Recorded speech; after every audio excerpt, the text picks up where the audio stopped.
I've mentioned before that when I was coming up with the idea for beer tap handle umbrellas, one of the first taps that immediately went to mind after things like Sam Adams and stuff like that was Goose Island. So Goose Island has totally iconic tap handles.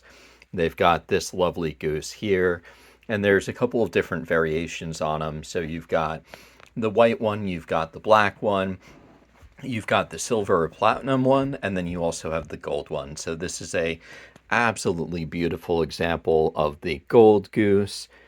Lovely paint job. The black beak there is just totally wonderful. Obviously, you've got the other iconic things with like the golden goose and all that sort of stuff. So very much like a amazing tap handle, and it just looks beautiful. This particular one has the Bourbon County Barleywine sticker there. As I've mentioned before, a lot of these stickers are kind of universal.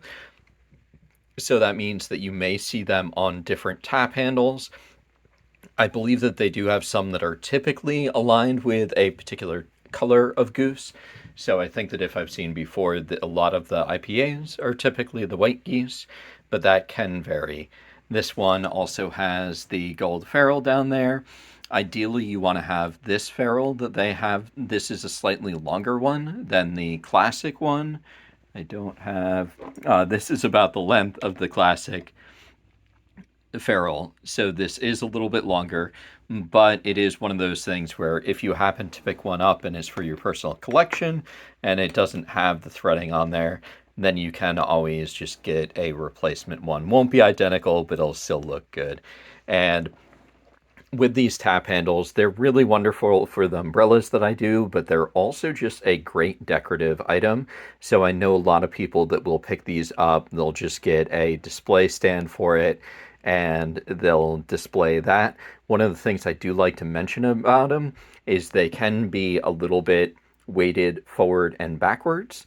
So that means that if you're using a stand like hockey puck style stands, sometimes those won't be quite stable enough. A lot of times you'll want to have like one that's slightly longer. So actually, I've got a wooden one here that I just put together out of scrap wood that I'll show you. Just in case you're looking to pick something up or you want to make something on your own, then typically a longer stand like that will be a little bit better. I'm going to see if I can screw this in to give you guys an example. So that screws in like that. So that is the 3/8/16 threading. And you'll see right there how it's fairly stable. So if I kind of tap it like that, you'll notice that it wants to move a little bit, but because this is the longer portion here, then that gives it enough stability so it's kind of staying there. If you're going side to side, it's relatively stable. So that is to say that you want to have a slightly longer one. Ideally, you've got a little bit of room here. It could be balanced on the front and the back, but you do want to make sure that you've got enough room to give it stability. Also, if you're using like a marble stand or something like that, sometimes just the pure weight of the marble will be enough to do it. So that is the Goose Island tap handle. Absolutely lovely tap handle, like I mentioned. And I don't believe that they sell them currently on their website. So you typically will have to track it down from another collector.